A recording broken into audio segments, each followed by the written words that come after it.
Warna news Marathi, त्यास विश्वासार्ह बातमीचा। आंबप तालुका हातकणंगले येथे शनिवारी सकाळी नागरी वस्तीत गवा शिरून थेट शाळेच्या मैदानात व मुख्याध्यापकांच्या कक्षात घुसल्याने एकच खळबळ उडाली। अचानक घडलेल्या या घटनेमुळे विद्यार्थी, शिक्षक व नागरिकांमध्ये भीतीचे वातावरण निर्माण झाले।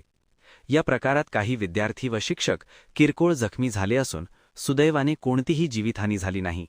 मात्र सुमारे 15 मिनिटे शाळेच्या आवारात भीषण थरार अनुभवायला मिळाला।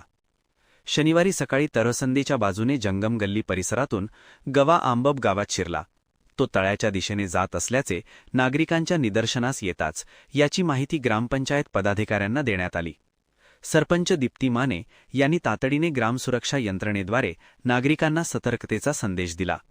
दरम्यान हा गवा बाजारकट्ट्यातून जिल्हा परिषदेच्या प्राथमिक शाळेच्या गेटमधून शाळेच्या मागील बाजूस आला। त्याचवेळी आंबप हायस्कूल व प्राथमिक शाळेच्या मैदानावर सुमारे 900 विद्यार्थी कवायतीचा सराव करत होते। गवा परिसरात आल्याची माहिती मिळताच बॉईज हायस्कूलचे मुख्याध्यापक सर्जेराव जाधव यांनी तत्काळ शिपायांना गेटजवळ उभे करून खबरदारीचे उपाय केले। मात्र काही क्षणातच गवा शाळेच्या कंपाऊंडवरून उडी मारून थेट आंबप हायस्कूलच्या मैदानात शिरला।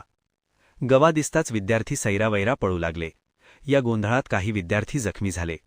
बिथरलेला गवा सरळ शाळेच्या कार्यालयात घुसला व समोर येईल त्या वस्तू शिंगाने उडवू लागला। यामध्ये लिपिक दिनकर पाटील व प्राथमिक शाळेच्या मुख्याध्यापिका निलिमा चव्हाण यांना दुखापत झाली। यानंतर गवा मैदानाच्या पूर्वेकडे धावला। समोर दत्ता हिरवे यांच्या कौलारू घरावर उडी मारताना कौल तुटल्याने त्याचे पाय अडकले व तो काही काळ घरावरच अडकून राहिला। सुटण्याचा प्रयत्न करताच तो पुन्हा मैदानात आला व इकडे तिकडे धावू लागला। अखेर शाळेतील कर्मचाऱ्यांनी व नागरिकांनी प्रयत्न करून त्याला गेट बाहेर हाकलले। त्यानंतर गवा दवापाडळीच्या दिशेने निघून गेला आणि सर्वांनी सुटकेचा श्वास सोडला। या घटनेनंतर सरपंच दीप्ती माने, संस्थेचे कार्याध्यक्ष विकास माने व अध्यक्ष विजयसिंह माने यांनी शाळेत भेट देऊन विद्यार्थ्यांना व पालकांना धीर दिला। या घटनेमुळे दिवसभर आंबप गावात गव्याच्या प्रवेशाची चर्चा सुरू होती।